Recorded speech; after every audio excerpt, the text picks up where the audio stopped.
Olá, turma. Como estão? Tudo bem? Estamos aqui novamente com o conteúdo da semana 3.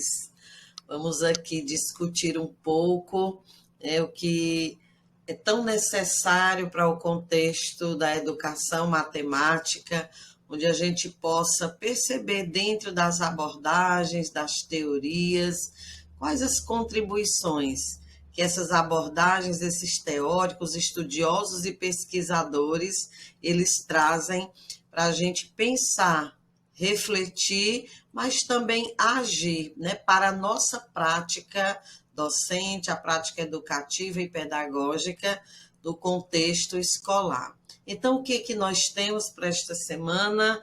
Vamos começar aqui recapitulando o conteúdo da semana 2 e propondo aqui, conforme o nosso cronograma, falar um pouco sobre a caracterização do sujeito da educação, nos seus aspectos cognitivos, afetivos e psicomotores. É sempre importante que, quando formos iniciar uma semana, nós possamos fazer uma recapitulação do conteúdo que nós vimos anteriormente. Então, essa é a nossa pretensão, é o nosso objetivo, porém, eu escolhi também que, nesse momento, a gente possa trazer uma breve reflexão através do professor Romão, quando ele vem falar de alguns aprenderes, ou melhor, reaprenderes necessários. Por que ele vem destacar a necessidade de reaprender?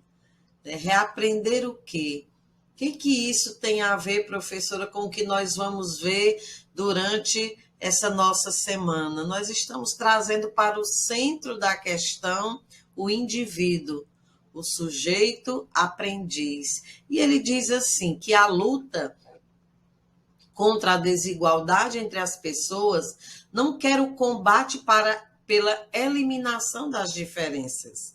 Igualdade não é sinônimo de homogeneidade. Aprender a reconhecer as diferenças ou a enxergá-las como legítimas manifestações do outro é o primeiro passo para a eliminação dos conflitos.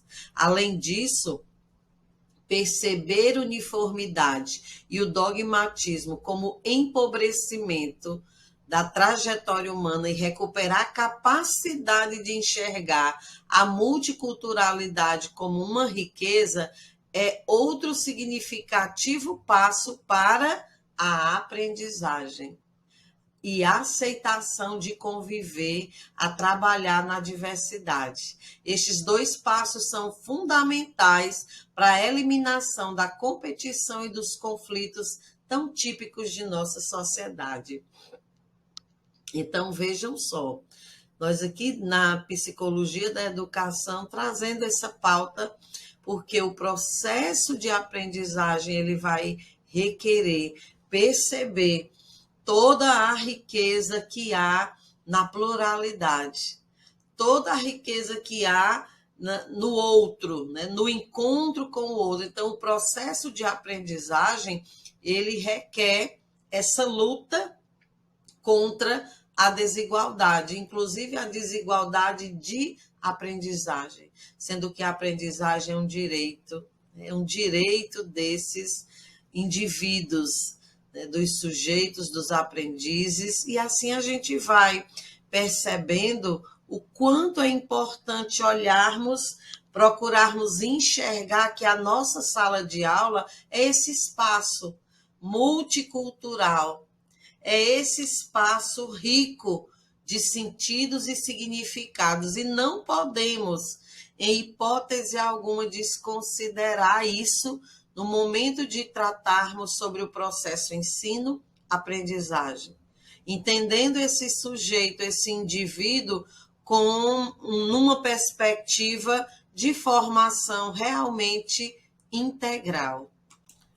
Assim, essa reflexão inicial nos permite aqui lembrar o que nós vimos na semana 2, que foi sobre o comportamento, né? Como o comportamento ele era moldado e formado através de estímulos e reforços positivos e negativos.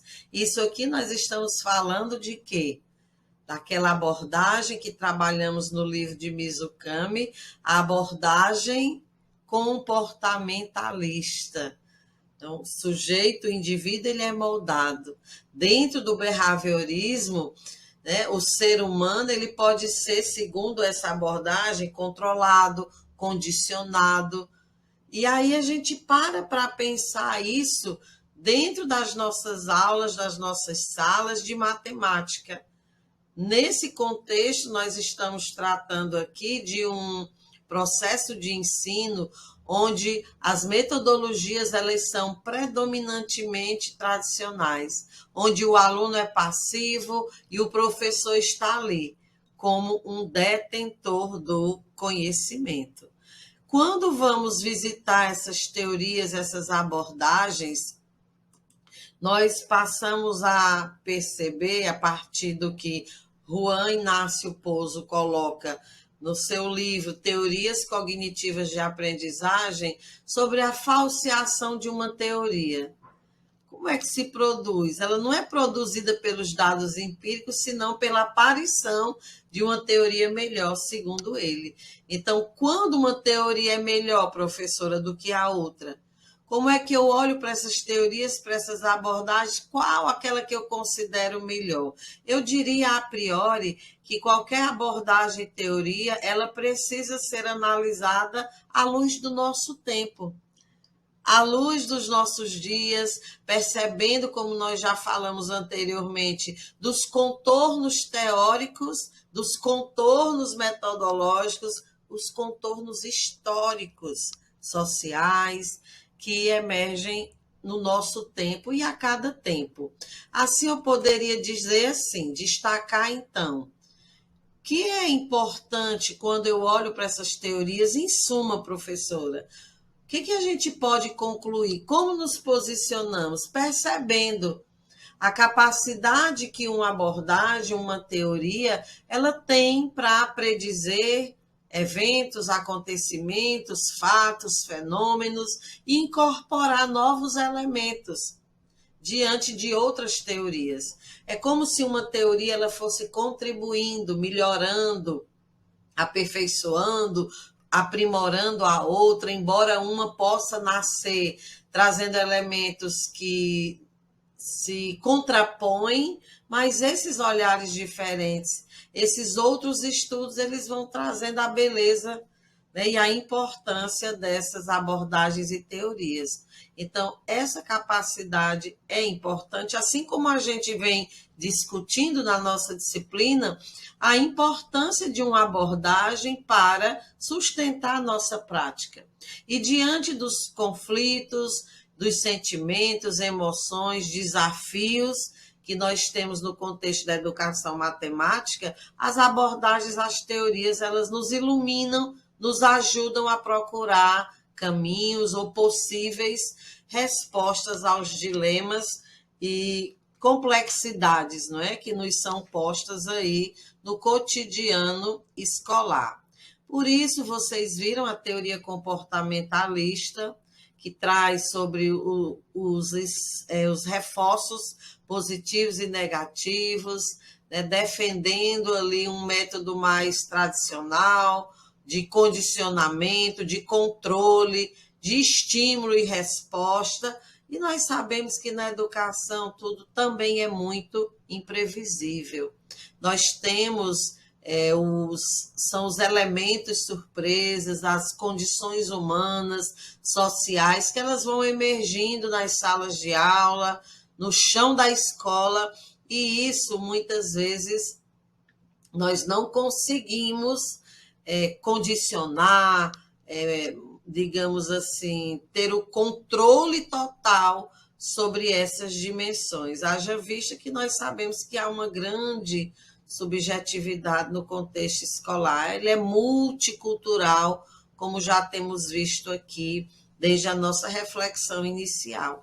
Então, foi importante vocês destacarem esses pontos sobre a teoria comportamentalista e avançar também para pensar na psicanalítica, onde, a partir das contribuições, né, de Freud, a gente vai percebendo a questão, o destaque que é dado ao inconsciente, visto como uma zona desconhecida, mas onde grande parte da nossa cognição, né, reside ali. Ou então, uma grande parte da nossa zona desconhecida está aí. É onde nós colocamos os nossos desejos, os nossos sonhos que são reprimidos graças a esses ambientes externos, às situações que são externas a nós. Então, são elementos dentro dessa teoria que nos ajudam a pensar sobre as necessidades, os anseios e desejos dos nossos aprendizes, né, dos nossos alunos e alunas, frente à necessidade também de conhecer, de se apropriar, de construir um conhecimento matemático, dessa educação matemática que é tão necessária.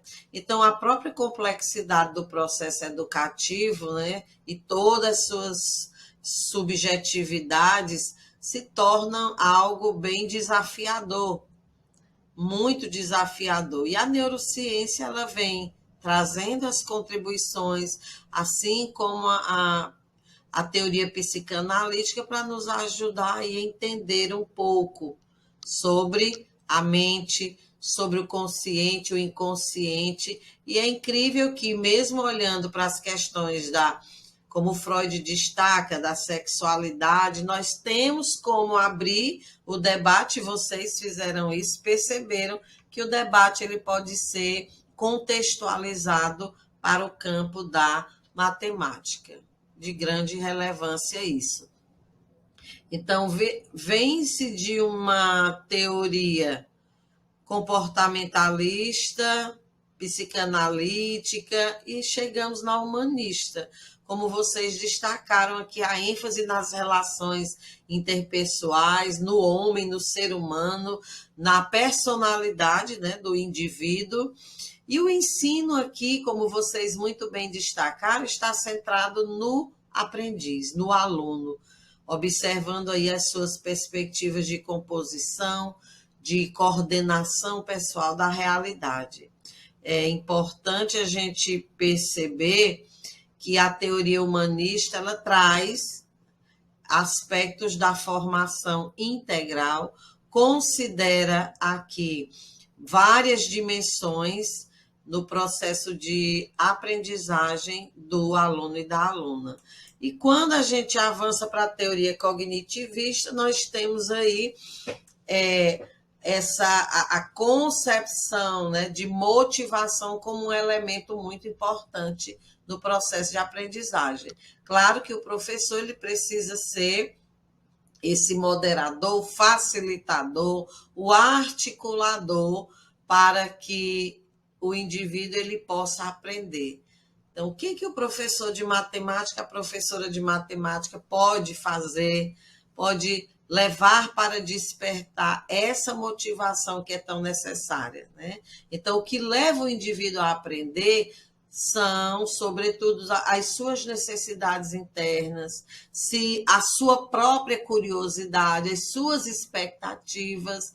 Então, essa motivação ela é intrínseca. Aí a gente volta lá e pega um pouquinho do behaviorismo, um pouquinho para dizer como é importante estimular.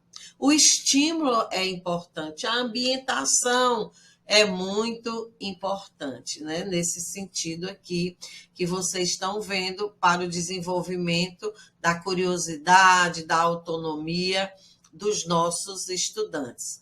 E quando a gente chega aqui sobre a caracterização do sujeito da educação, nós vamos entender que ele não é apenas o cognitivo, mas ele tem outras dimensões, uma dimensão que é afetiva, é psicomotora, e nesse sentido, o que a gente para destacar?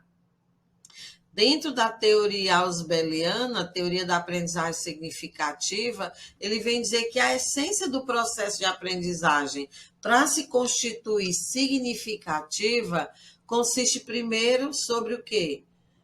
Nós compreendermos o que o aprendiz já traz consigo, o que está ancorado na sua estrutura cognitiva, porque é importante que se parta daquilo que ele já sabe, para que quando o outro conhecimento, as outras informações chegarem, né, de fato, essas novas ideias elas possam estar relacionadas, expressas de forma simbólica ali, se relacionando com aquilo que o aprendiz já sabe.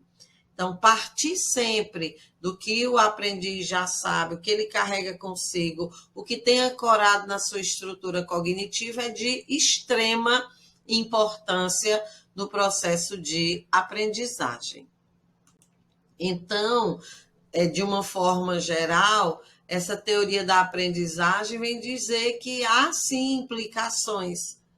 Há implicações porque esse sujeito ele é cognitivo, ele é afetivo, ele é psicomotor. Então, essa aprendizagem ela precisa considerar, né, a cognição que vai resultar ali do armazenamento de informações e da forma como isso vai sendo organizado na mente do aprendiz, no seu cognitivo. Por isso, até na organização de um quadro, quando a professora de matemática vai resolver uma equação, uma questão, um problema, seja qual for a situação matemática, é muito importante como se organiza isso no quadro.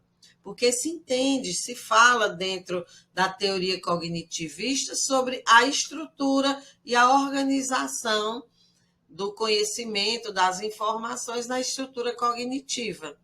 Então, os sinais internos aqui, né? As experiências, o que dá prazer para aprender matemática, o que alegra, o que é a dor, o que é a delícia nesse contexto de aprendizagem matemática, entra nessa dimensão, no campo da afetividade. Em se tratando, né, da dimensão psicomotora, a gente vai ver que vai envolver aí, como alguns teóricos usam bem o termo treino, a prática, e, sobretudo, você ir desenvolvendo respostas que estão relacionadas à dimensão do músculo, né, do corpo, do físico dos nossos estudantes. Porque ele é coração, mas ele é razão. Então, as dimensões que envolvem o aprendiz, os nossos estudantes, nós não podemos mais considerar que seja um indivíduo, um sujeito cognitivo apenas. Embora nós saibamos que a escola, por muito tempo, historicamente se percebe que ela polarizou muito emoção e cognição, né? As dimensões que agora nós percebemos bem discutida, sendo ampliado aí o debate sobre as habilidades e competências socioemocionais, sobre formação integral. Por quê? Porque é insuficiente nós estarmos pensando, por exemplo, no processo de aprendizagem matemática apenas pelo viés ou pela dimensão cognitiva dos indivíduos. Na verdade, o que se recomenda é que se perceba quem é esse sujeito, as dimensões que o compõem, que a sua mente ela está conectada aos sentidos, audição, paladar, tato, visão, olfato.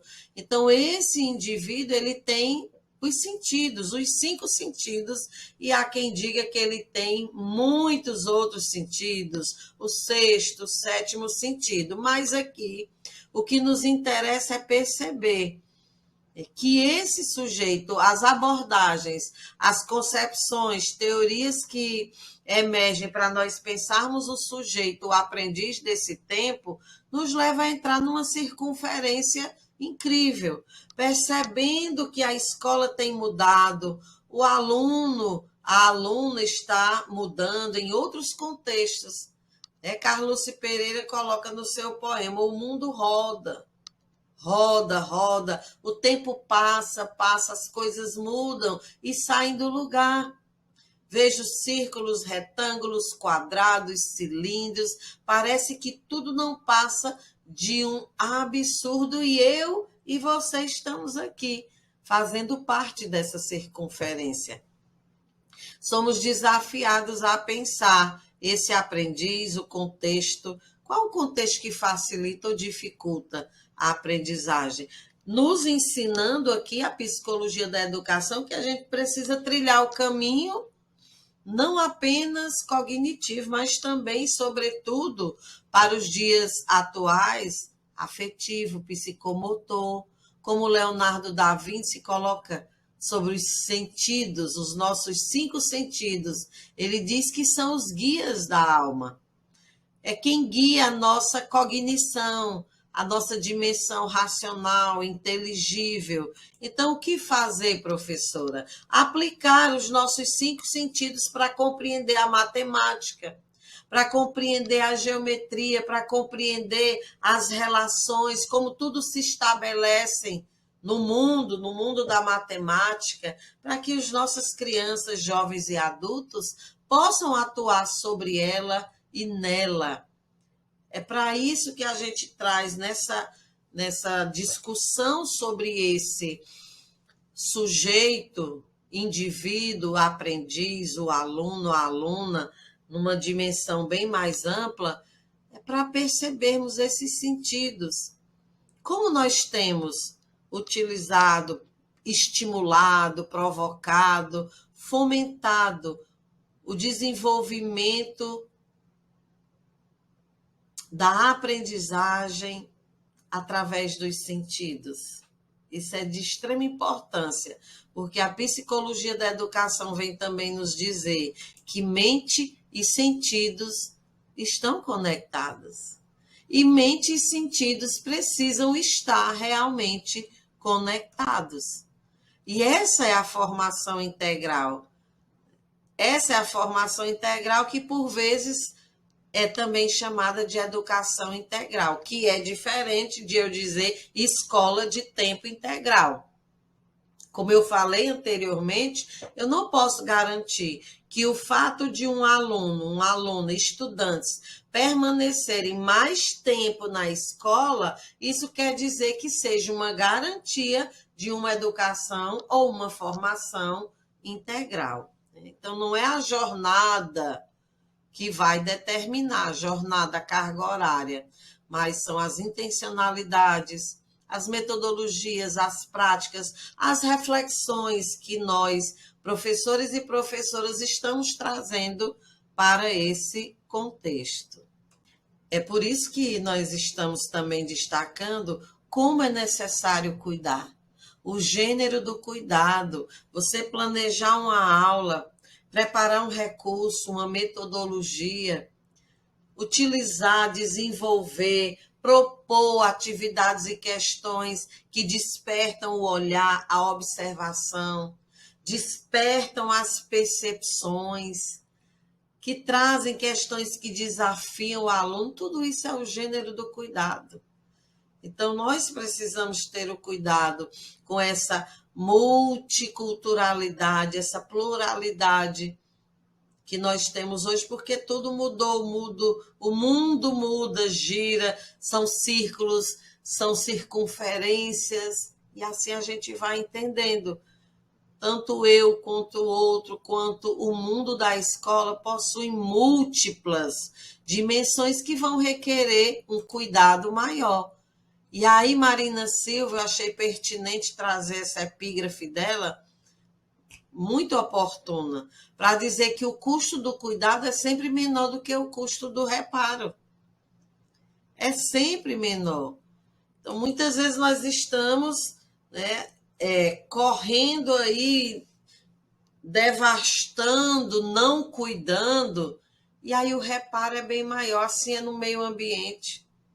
Então, quando nós não cuidamos do meio ambiente, da educação, da saúde, dos bens materiais, nossas roupas, calçados, das cidades, nós percebemos o quê?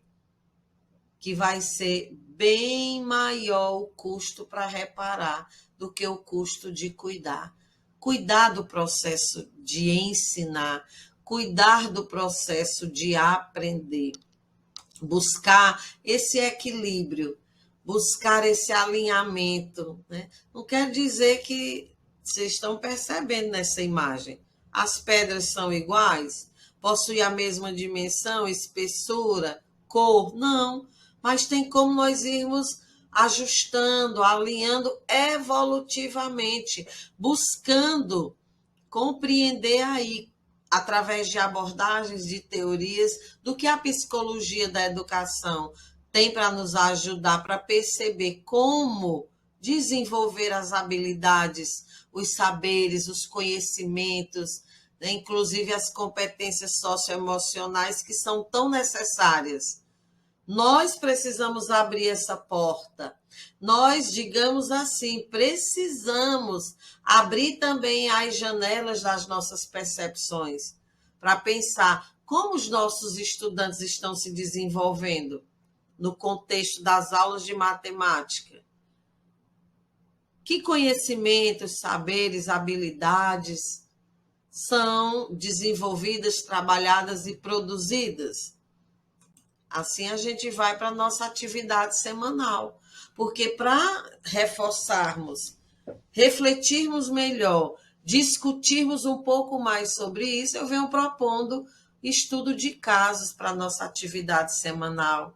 Alguns relatos para que a gente possa discutir melhor e perceber a necessidade de buscar na psicologia da educação alguns caminhos, talvez respostas para alguns casos. Então, diante de um caso XYZ, diante de um relato 1, 2 e 3, como eu posso analisar isso à luz da psicologia da educação?